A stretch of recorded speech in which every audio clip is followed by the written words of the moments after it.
하나님 말씀 하박국 3장 1절과 2절 두 절을 다 같이 한번 읽어보겠습니다.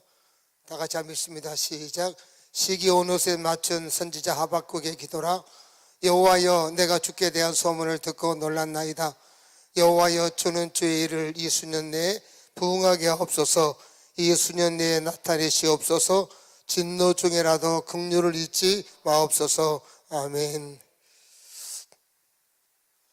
하나님 감사합니다. 오늘 주님 앞에 나와 예배하오니 주님 영광 받아 주시옵소서. 성령 이곳에 임재하시고 운행하시고 역사하시고 능력으로 나타내 보여 주시옵소서. 감사를 드리며 예수 이름으로 기도합니다. 아멘.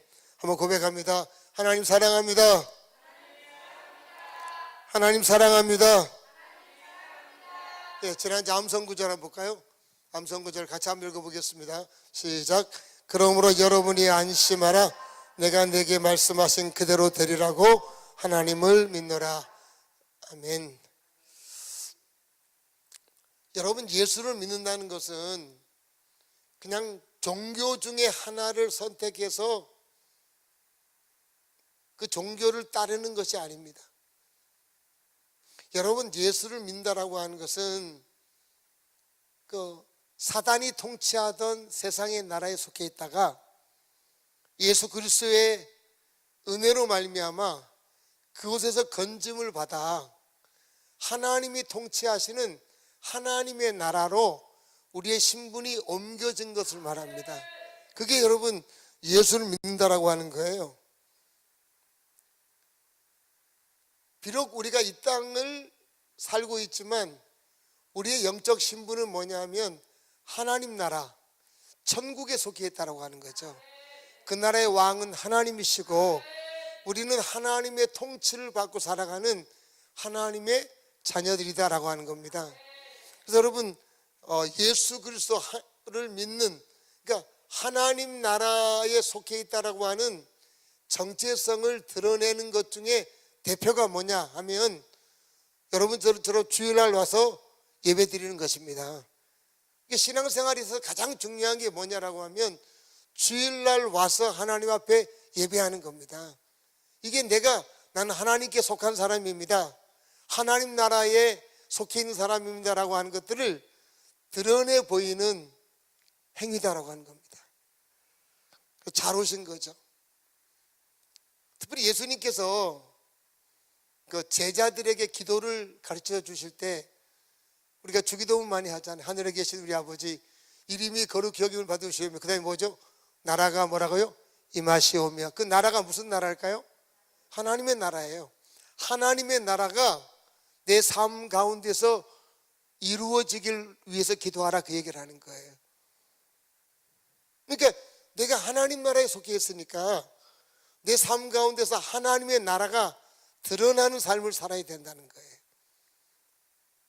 이를 위해서 기도하라고 주님께서 말씀하셨는데요. 그러면 하나님의 나라가 내 삶 속에서 드러난다. 하나님이 원하시는 우리의 삶의 행태는 어떤 것일까라고 하는 거죠. 구체적으로 우리 한번 하박국 3장 17절 18절의 말씀 볼까요? 자, 17절 같이 한번 읽습니다. 시작. 비록 무화과 나무가 무성하지 못하며 포도나무에 열매가 없으며 감람나무에 소출이 없으며 밭에 먹을 것이 없으며 우리의 양이 없으며 위안간에 소가 없을지라도. 아멘. 됐습니다. 17절에 보시면, 자, 우리의 삶 가운데 있는 게 많아요, 없는 게 많아요? 이것도 없고 저것도 없고 저것도 없고 그럴지라도 내 삶 가운데 이것 돈도 없고 뭐 저것도 명예도 없고 뭐 학력도 없고 뭐 이것도 없고 저것도 없고 없을지라도 18절에 볼까요? 같이 읽습니다. 시작. 나는 여호와로 말미암아 즐거워하며 나의 구원의 하나님으로 말미암아 기뻐하리로다. 아멘. 여러분, 삶에서요, 이것도 없고 저것도 없고 저것도 없고 저것도 없으면 삶이 그냥 여러분 짜증나고 피곤하고 살고 싶지 않은 마음이 들잖아요. 그런데 하나님 나라에 속해 있는 사람은, 하나님이 원하시는 사람은 비록 다른 사람과 비교해서 객관적으로 없을지라도 어떻게 사는 삶이라고요? 기뻐하며 뭐라고요? 즐거워하며 사는 삶이라는 거죠. 누구 때문에요?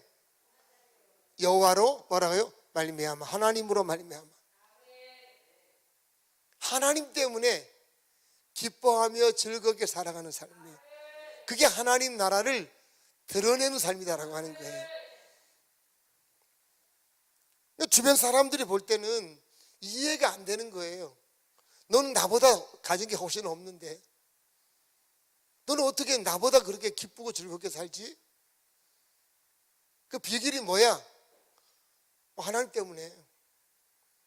하나님 때문에 난 그래.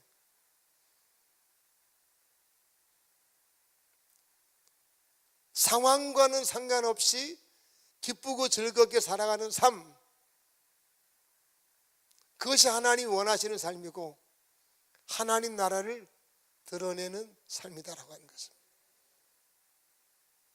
이 땅에서의 우리의 삶이 이런 모습이 되어야 된다는 거예요. 신약 시대에도 비슷한 성도들이 있었는데 마게도냐 지역 성도들인데 우리 한번 고린도후서 8장 1절과 2절 한번 읽어볼까요? 같이 한번 읽습니다. 시작.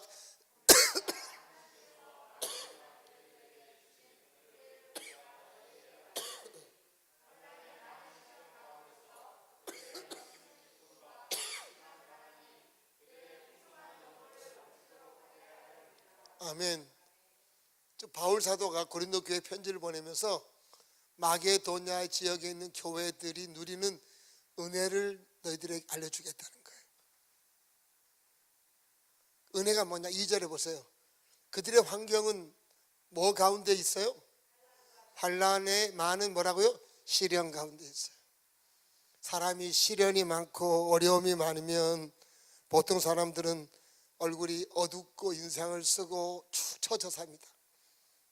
그런데 이들은 그렇게 살지 않았다는 거죠. 그런 환경이 있음에도 불구하고 그들은 어떻게 살았어요? 넘치는 뭐라고요? 기쁨으로 살았다. 넘치는 기쁨으로 살았다. 또 그들은 물질적으로 어떤 상태예요? 가난한데 어느 정도 가난해요? 극심한 가난. 왜냐하면 당시 마게도냐 지역의 성도들의 대부분의 사회적인 지위가 뭐냐면 노예들입니다. 노예들이다 보니까 무슨 돈이 있겠어요? 조금밖에 없어요. 여러분, 돈이 조금밖에 없으면 연보 헌금을 할 때 조금 하게 됩니까? 많이 하게 됩니까? 조금 하게 되잖아요. 그런데 여러분, 그들은 헌금을 연보를 하는데 어떻게 연보를 했다고요? 그 앞에 뭐라고요?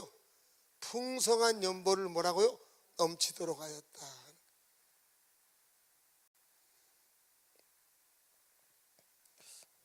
여러분,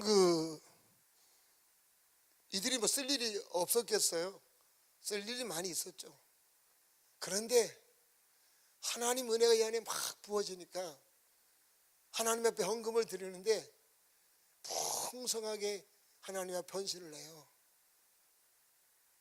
넘치게 헌신을 하는 거예요. 뭐 시켜서 하는 게 아니고 자기들 안에 이 안에 너무 좋아서 너무 감사해서 그렇게 하더라 하는 거예요. 그러니까 상식을 뛰어넘는 헌신과 희생이 그들에게 있다는 거죠. 교회에게 요구한 거 아니에요. 그 뒤에 성경 읽어보면 어려운 사람들을 돕는데 일부러 그 교회 목회자가 그 어려운 성도들을 이렇게 좀 그들을 빼뜨려 먹습니다. 이분들은 돈이 없으니까 당신들은 하지 마세요. 빼니까 그들이 찾아와서 뭐라 그러냐면 왜 우리를 빼냐고. 우리도 그 어려운 지역에 있는 선교하는 일에 우리도 동참하고 싶다고, 제가 우리를 빼지 말아달라고 하면서 도리 요청하더라는 거예요. 그러니까 그들은 상식을 뛰어넘는 기쁨의 헌신과 희생이 있더라 하는 것입니다. 여러분, 이것이 바로 뭐냐? 하나님 나라를 드러내는 삶이라는 거예요. 하나님 나라를 드러내는 삶이고 하나님이 우리에게 원하시는 삶이라는 거예요. 또 어떤 것이냐면 이사야서 62장 볼까요? 한번 4절과 5절, 4절 같이 한번 읽습니다. 시작. 다시는 너를 버림받은 자라 부르지 아니하며 다시는 내 땅을 황무지라 부르지 아니하고 오직 너를 헵시바라 하며 내 땅을 빌라라 하리니 이는 여호와께서 너를 기뻐하실 것이며 내 땅이 결혼한 것처럼 될 것임이라. 마치 청년이 처녀와 결혼함 같이 내 아들들이 너를 취하겠고 신랑의 신부를 기뻐함 같이 내 하나님이 너를 기뻐하시리라. 아멘. 그들은 예전에는 마치 황무지에 있는 사람들처럼 참 하나님을 향해서 퍽퍽한 마음을 갖고 있었는데 이들이 바뀌는 거예요.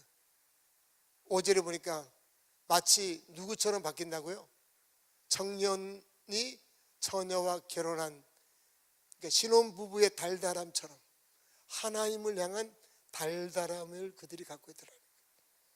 하나님이 너무 좋아서, 하나님이 너무 나한테 아주 귀해서 그냥 하나님만 생각해도 막 기쁨이 넘쳐나는 신혼부부가 상대방을 보고 마음에 달달함을 갖는 것처럼 바로 하나님을 향한 그런 마음을 갖게 되더라는 겁니다. 이것이 바로 뭐냐면 하나님 나라를 드러내는 거예요. 하나님 원하시는 삶이다라고 하는 것입니다. 여러분, 우리가 신앙생활 하다 보면 이럴 때가 있어요, 없어요? 있었어요, 없었어요? 있었어요. 앞에서 말한 것처럼 아주 기쁨으로 헌신하고 희생할 때가 있었어요, 없었어요? 있었어요. 없고 없어도 그냥 하나님 때문에 막 기쁘고 즐겁게 살았던 적이 있다는 거예요. 그런데 문제는 뭐냐면 그런 것들이 늘 유지가 되는 것은 아니고 이런 것들이 쇠퇴하게 된다는 겁니다. 그래서 오늘 바울 사도가 하나님 앞에 이제 기도를 하는데요, 그 하나님에 대한 달달함과 없음에도 불구하고 기쁨과 즐거움을 누리고 주님을 향한 기쁨의 헌신과 넘치는 희생, 이런 것들이 있는 삶을 한 단어로 표현한다고 하면 뭐라고 표현하냐면 부흥이라 이렇게 말합니다. 부흥이라는 말이에요.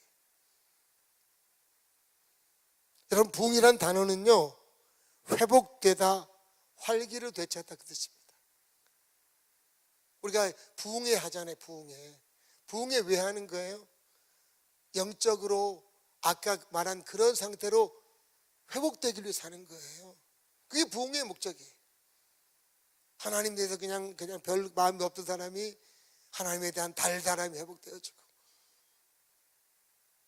환경 때문에 맨날 그냥 인상 쓰고 살던 사람이 환경과는 상관없는 기쁨과 즐거움을 누리고 기쁨과 즐거움의 헌신이 있고 그런 모습으로 회복돼서 활기 있는 삶을 살게 하는 목적이 뭐냐? 그게 부흥이에요.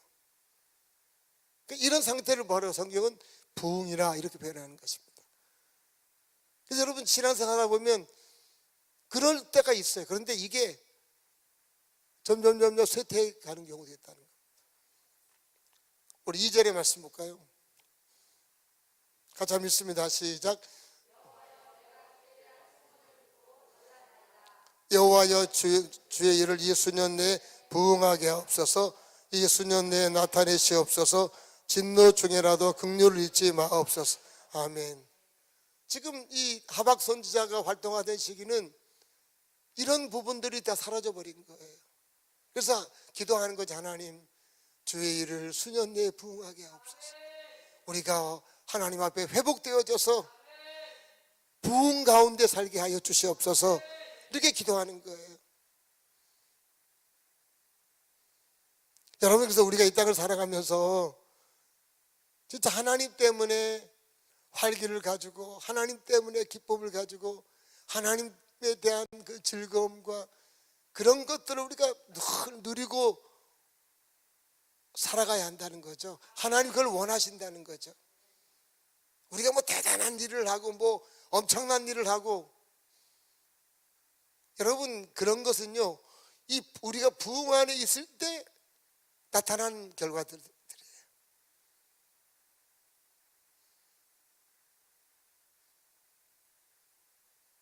여러분 전도를 한다 해도요, 누가 전도를 잘할 수 있을까요? 부흥 안에 있는 사람. 항상 말씀드렸죠. 우리 얼굴이 뭐라고요? 전도지라는 거예요. 우리 얼굴 보고 안 믿는 사람들이 나보다도 훨씬 더 가진 것도 없는데 저 사람 어떻게 저렇게 살지? 이게 전도지예요. 길에서 전도하는 사람이 전도지를 나눠주는데 우월한 모습으로 전도해 보세요. 사람들이 안 받습니다. 그렇게 될까 봐. 하나님은 우리가 부흥 가운데 늘 살기를 원하세요. 근데 우리가 그렇게 살 때도 있지만 때로는 여기서부터 쇠퇴해서 이런 부분들이 사라질 수도 있다는 거예요. 그럼 사라지게 되면 회복을 시켜야 돼요. 회복을. 어떻게 회복을 시켜야 되는가라고 하면요, 첫째는 이겁니다. 뭐냐면 하나님의 시각에서 내 자신을 살펴봐야 됩니다. 내 자신을 살펴보셔야 돼요. 우리 한번 하박국 1장 4절의 말씀을 읽어볼까요? 세 번역으로. 자, 같이 한번 읽습니다. 시작. 율법이 해이하고 공의가 아주 시행하지 못합니다. 악인이 의인을 협박하니 공의가 왜곡되고 말았습니다. 하박국 선지자가 활동하던 시기는 예레미야 선지자가 활동하던 시기와 동시대예요. 예레미야서를 읽어보면 사람들이 가장 큰 문제가 뭐냐면 율법, 하나님의 말씀이 그들 마음에서 희미해져 버렸다는 거예요. 말씀이 마음에서 희미해져 버렸어요. 그리고 또 여기 보니까 악인이 의를 협박한단 말이 이런 뜻입니다. 그 중에서도 하나님 말씀대로 살려고 막 그렇게 하면 주변에 있는 다른, 여성을 악인은 안 믿는 사람을 말하는 게 아니에요. 믿지만 하나님 보시기에 잘못한 사람들 말이에요. 같은 신자가 신자를 비난하는 거예요. 적당히 믿어. 적당히 믿으라고. 오버하지 말고. 그러면서 여러분, 하나님 앞에서 제대로 살려고 하는 사람들을 비난하게 된다는 거예요. 그러다 보니까 제대로 믿으려고 하는 것들이 위축되어 버려서 하나님의 공의가 사라지게 되더라, 그 얘기를 하는 겁니다.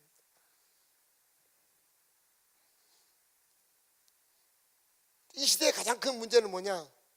하나님 앞에서 자신들을 비춰보지 못하는 거예요.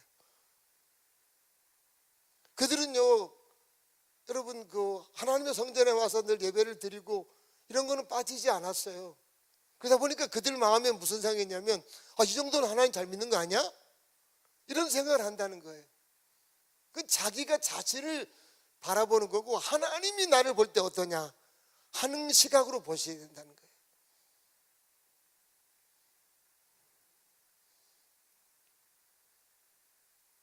인간적으로 내 시각으로 나를 보면 내 점수가 한 80점 돼요. 근데 하나님의 시각에서 나를 보면 낙제점이에요. 그런 차이가 있다는 거죠. 하나님의 시각에서 나를 비춰봐야 내 안에 문제가 뭐가 있는가 하는 것이 보인다는 것입니다.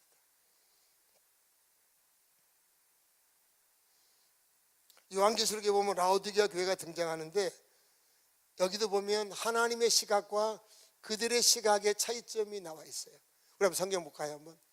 자, 성도들은 뭐라고 생각하냐면, 네가 말하기, 성도들은 자신들을 뭐라고 생각하고 있어요? 부자고 뭐라고요? 부유하여 뭐라고요? 부족함이 없다. 여기서 말하는 부자라는 게 꼭 돈 많은 부자를 말하는 건 아니에요. 이 정도면 영적으로 뭐 괜찮지 않아. 이 정도면 하나님 앞에 뭐 부족함이 없지 않아. 이렇게 생각한다는 거예요. 근데 하나님은 뭐라고 말해요? 정반대로 말씀하세요. 네가 어떤 상태라고요? 곤고하고, 두 번째 가련하고, 세 번째 가난하고, 네 번째 눈이 멀어 있고, 다섯 번째 벌거벗은 모습이다. 창피한 모습이다는 거예요. 내가 나를 볼 때는 괜찮아 보이는데 하나님 볼 때는 벌거벗은 창피한 영적인 상태라 하는 것을 하나님께서 지적하시는 거예요. 그러니까 하나님이 보실 시각과 사람이 보는 시각이 얼마나 다른가라고 하는 것입니다. 오늘 여러분 전염병 때문에 어려움들이 많습니다. 많은 사람들이 가장 큰 어려움을 경제적인 어려움이라고 하는데 사실은 경제적인 어려움보다 더 큰 어려움은 영적인 어려움이에요. 제대로 하나님 예배를 드리지 못하고 온라인 예배, 사실 있어서는 안 되는 게 온라인 예배인데 온라인 예배가 만들어지고 주님 앞에 나와서 예배할 수 있음에도 불구하고 온라인 예배 뒤에 자꾸 숨으려고 하잖아요. 숨으려고 한다.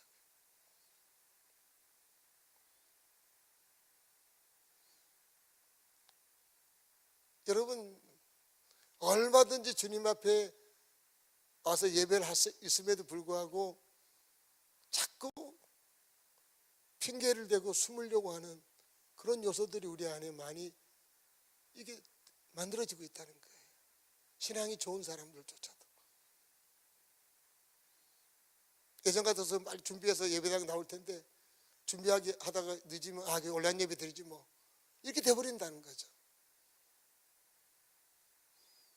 여러분 늘 경계해야 될 것은 마귀의 속상임인데 특별히 마귀 가운데도 종교의 영을 가진 그런 마귀가 있는데 그 마귀는 항상 귀에다가 뭐라고 이렇게 말합니다. 야, 너 정도면 잘 믿는 거야. 다들 그렇게 섬기는데 뭐 그래. 이렇게 하면서 우리 자신을 하나님 앞에서 제대로 보지 못하게 만든다는 것입니다. 거기에 많은 사람들이 속죠. 여러분 그래서 거기에 속아가지고 내가 지금 이렇게 영적으로 쇠퇴하고 있는 것조차를 발견하지 못하면 아까 서두에 말했던 그런 부흥의 은혜 가운데 우리가 살지 못하는 거예요. 얼마나 그것은 우리에게 마이너스인가 하는 거죠. 그래서 우리가 항상 하나님의 말씀 앞에 나를 비춰볼 수 있길 바랍니다. 예. 교회 오셔서 여러분들이 말씀을 들을 때 여러분 위로와 격려의 말씀도 분명히 많이 들어야 합니다. 그러나 때로는 하나님의 말씀 앞에 나를 비춰보는 말씀을 들어야 된다는 거예요. 하나님 말씀 앞에 말씀이 거울이 되어서 말씀의 거울 앞에 나를 비춰봐야 된다는 거예요. 그래야지만 내가 조금 쇠퇴하다가도 다시 반등해서 올라가서 그 부흥의 은혜 가운데 살아갈 수가 있다라고 하는 것입니다. 내 자신을 잘 비춰보아야 되고요. 두 번째는 이겁니다. 비춰본다면은 회개하는 게 필요해요. 회개. 우리 한번 2절의 말씀 볼까요? 그 줄친데만 한번 같이 읽어볼까요? 시작. 진노 중에라도 긍휼을 잊지 마옵소서. 지금 하박 선지자가 하나님 회개하는데 이런 말입니다. 뭐냐면 하나님 우리는 하나님의 진노를 받아 마땅합니다. 왜냐하면 하나님을 떠났기 때문입니다. 그러나 우리를 불쌍히 여기시고 긍휼을 베풀어 주십시오라고 하나님 앞에 회개하며 기도하는 거예요. 여러분 그 회개라고 하는 것은 두 개로 나눠요. 첫째는 뭐냐면 하나님 앞에 내 잘못을 깨닫고 잘못했다고 하나님 앞에 고백하는 것이 필요해요. 여러분 우리가 어린 자녀를 꾸짖을 때 막 야단을 칩니다. 그러면 어떤 아이는요 그냥 야단 치는 게 겁이 나서 잘못했어요. 앞으로 안 그럴게요. 이렇게 한다고요. 근데 문제는 뭐냐면 자기가 진짜 잘못한 것이 무엇인지 모르고 그냥 잘못했습니다 하고 지나가는 경우 있어요. 그런 아이들은요 그 잘못된 행동이 반복되는 거죠. 반복돼요. 너 뭘 잘못했는데? 그러면 말을 못하는 거예요. 여러분 회개라고 하는 것은 하나님 앞에 나를 비춰본 다음에 내가 하나님 이게 지금 문제구나 잘못됐구나 하는 것을 인식하는 게 필요하다는 거죠. 그리고 나서 하나님 앞에, 하나님 내가 하나님 앞에 이렇게 해야 되는데 하나님과 잘못했습니다, 이런 행동 내가 잘못해서 하나님 나를 용서해 달라고 하는 하나님 앞에 잘못된 부분들을 분명하게 선명하게 하나님 앞에 자백하는 것이 필요한 거예요.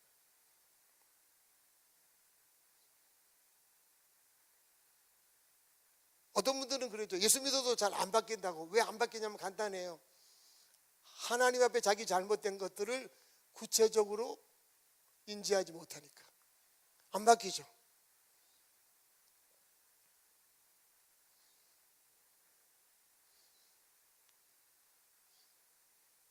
예전에도 저희 교회 개척하고 나서 어느 성도님, 여자 성도님 한 분이 꼭 설교하기 직전에 예배당 문 열고 들어왔었어요.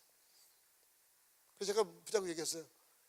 아니 꼭 예배 드릴 때 그렇게 하지 말고 잘 시간 맞춰서 하나님 앞에 잘 와야 된다. 그게 하나님 앞에 가는 예의고 상식이다 라고 얘기를 했는데 그분은 안 바뀌었어요. 한 7, 8년을 같이 시장에서 다녔는데 항상 설교를 하고 기도하면 문 열고 들어왔어요. 왜냐하면 자신의 잘못을 인지하지 못하니까 하나님 앞에서.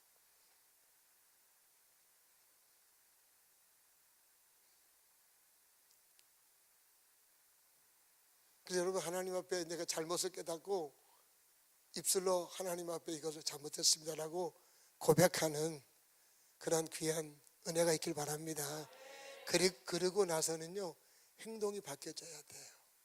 우리 한번 누가복음 3장 8절의 말씀 볼까요? 같이 한번 읽어볼까요? 시작. 그러므로 회개에 합당한 열매를 맺습니다. 아멘. 회개에 뭘 맺으라고요?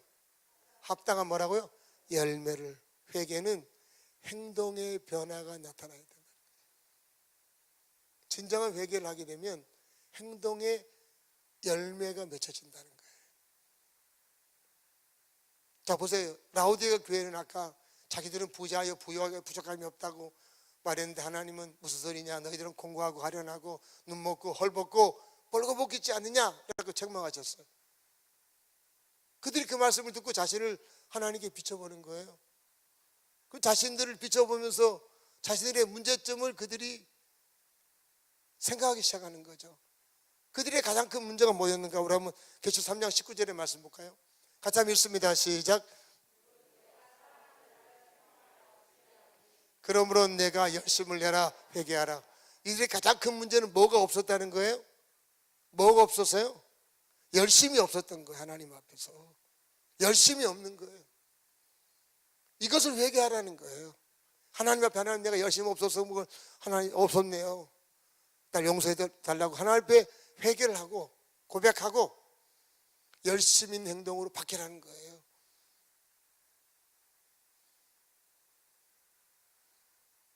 근데 하나님 앞에 미지근한 신앙을 가지고 그냥 그렇게 하나님 섬겼는데 내가 앞으로는 하나님 열심을 가지고 주님 앞에 주님을 섬기겠습니다 라고 고백을 하면서 그 다음부터는 행동의 열심의 열매를 맺으라 이렇게 말씀하고 있는 것입니다.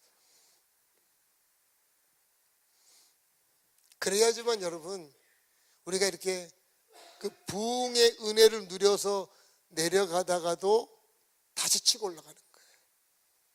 근데 이런 것을 깨닫지 못하면 계속 추락하는 거예요. 계속 추락해가지고 그때가 좋았지, 그때 얘기만 하고 사는 거예요.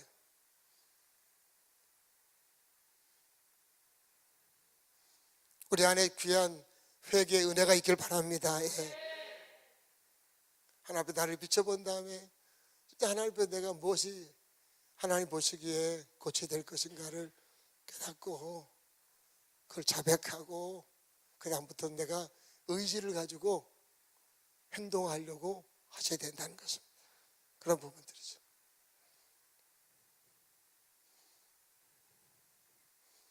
그리고 마지막 세 번째 해야 될 일은 뭐냐면 여러분 기도하는 거예요. 기도하는 거예요. 그러면 2절의 말씀을 다시 한번 읽어볼까요? 같이 한번 읽습니다. 시작. 여호와여 내가 주께 대한 소문을 듣고 놀랐나이다. 여호와여 주는 주의 일을 이 수년 내에 부응하게 하옵소서. 이 수년 내에 나타내시옵소서. 진노 중에라도 긍휼을 잊지 마옵소서. 하박국 선지자는 부흥을 위하여 계속해서 기도하는 거예요. 여기 보니까 자기들 이 시대를 보니까 쉽게 이게 부흥으로 회복되기가 어려워 보여요. 그러니까 그는 뭐라고 기도합니까? 주의를 언제까지? 수년 내에. 그럼 이 기도는 며칠만 했을까요? 수년 동안 했을까요? 수년 동안 한 거예요. 여러분, 우리가 하나님의 부흥 안에 들어가서 하나님을 달달하게 섬기고, 여러분 환경과 상관없이 기쁨과 즐거움을 누리고, 하나님을 향한 즐거움의 헌신과 희생이 내 안에서 막 자발적으로 막 일어나고, 이런 행복한 그런 삶을 살기 위해서는 하나님 앞에 끊임없이 위에서 내가 부흥 안에 살게 해달라고 기도하셔야 된다는 거예요. 기도할 때 누가 역사하시겠어요? 성령님 역사하시는 거예요. 성령님 임하시고 성령님 역사하시는 거예요. 2000년의 교회 역사가 이것을 증명하고 있어요.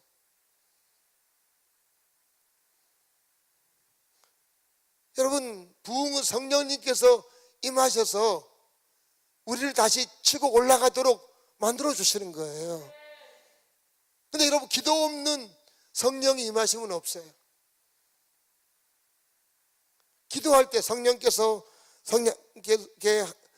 기도하면서 내가 하나님 부흥의 은혜 가운데 살기를 원한다고, 아무리 상황이 어려워도 내가 부흥의 은혜 가운데 살기를 원한다고 하나님 앞에 위에서 기도하면 성령께서 너무 기쁘셔서 그에게 임하여 주시고 우리를 그 안으로 다시 들어가도록 만들어 주신다라고 하는 거예요.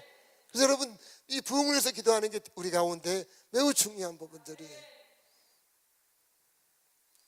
기도 없는 부흥은 저절로 일어나지 않습니다. 교회의 역사가 이를 증명하는 거예요. 그래서 여러분, 우리 개인의 부흥을 위해서 기도할 수 있기를 바랍니다. 개인의 부흥이 일어날 때 교회의 부흥이 일어나는 거예요. 그런 거예요.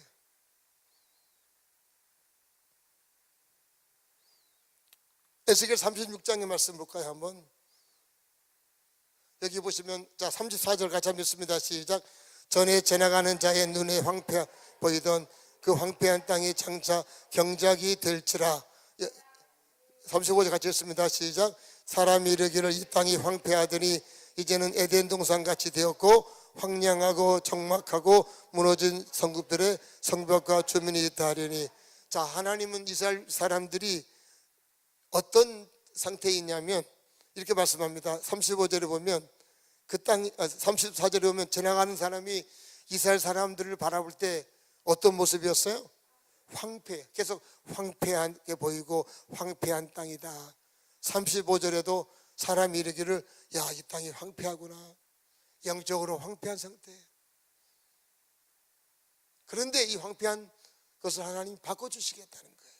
어떻게 바꿔주시냐면 35절에 보니까 사람이 이르기를 이 땅이 황폐하더니 이제는 뭐처럼 만들어 주시겠다고요? 에덴 동산처럼 만들어 주시겠다. 에덴 동산에는 기쁨과 즐거움이 얼마나 많았어요, 그죠?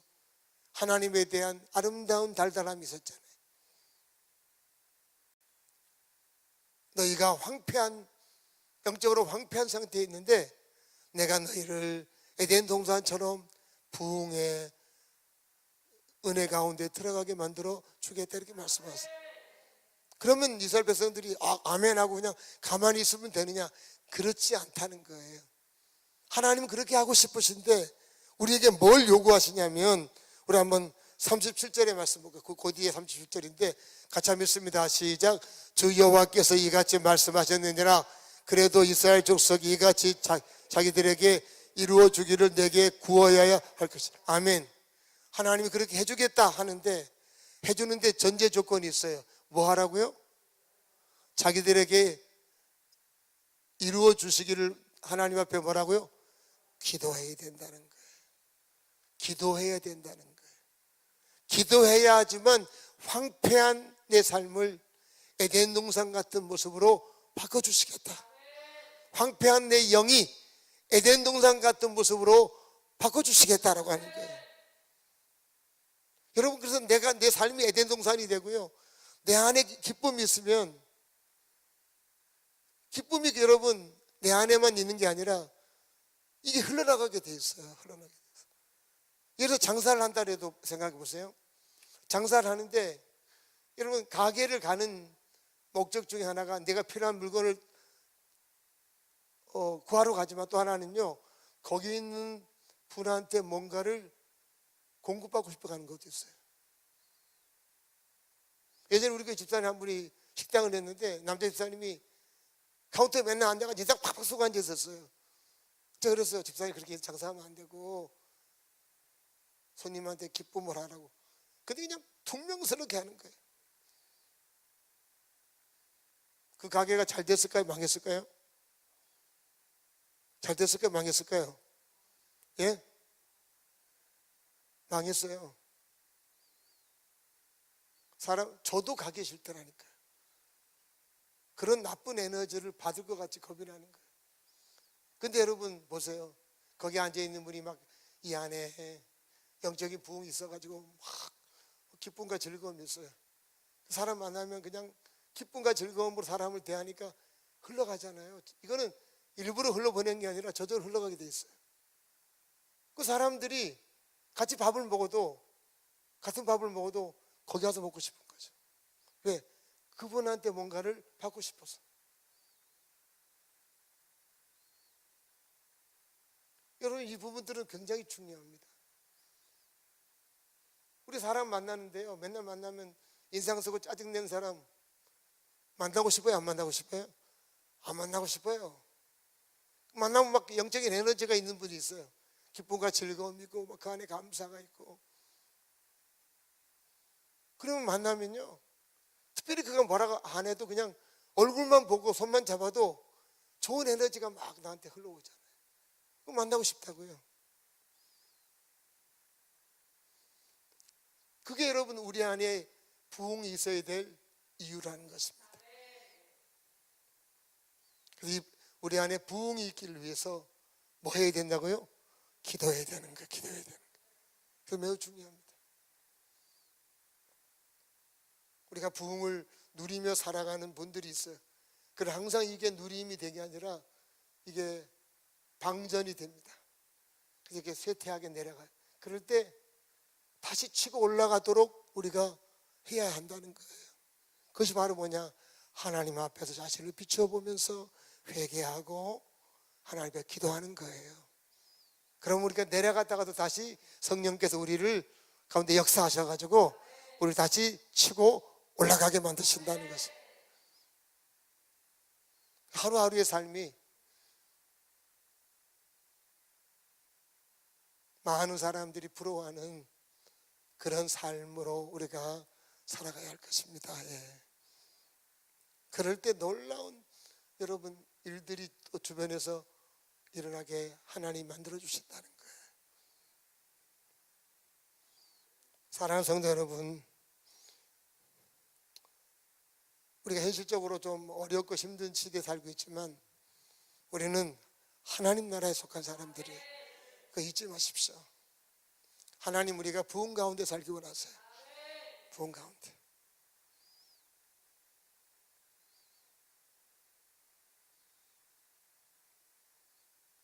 전기가 나갔을 때도 우리 얼굴에서는 광채가 나셔야 돼요. 광채가.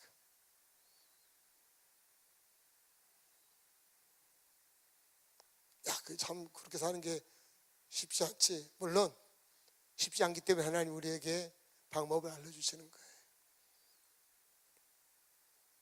그래서 우리 모든 성도님들이 저부터를 포함한 우리 모두가 부흥 안에 거해야 됩니다. 예. 부흥 안에 거하셔야 돼요. 그래서 좋은 에너지를 가지고 세상에서 살아가시면 또 그것 때문에 사람들이 나한테 붙게 되고 또 놀란 일들이 일어나게 된다는 것입니다. 여러분 우리 교회가 그런 부흥으로 소문났으면 좋겠어요. 예. 여러분 각각이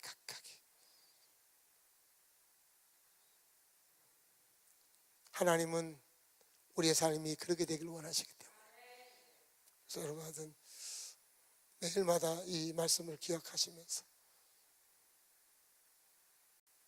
남들이 이해할 수 없는 그런 아름다운 삶을 사는 그런 귀한 모습 될 수 있기를 간절히 바랍니다. 기도하겠습니다. 하나님 감사합니다.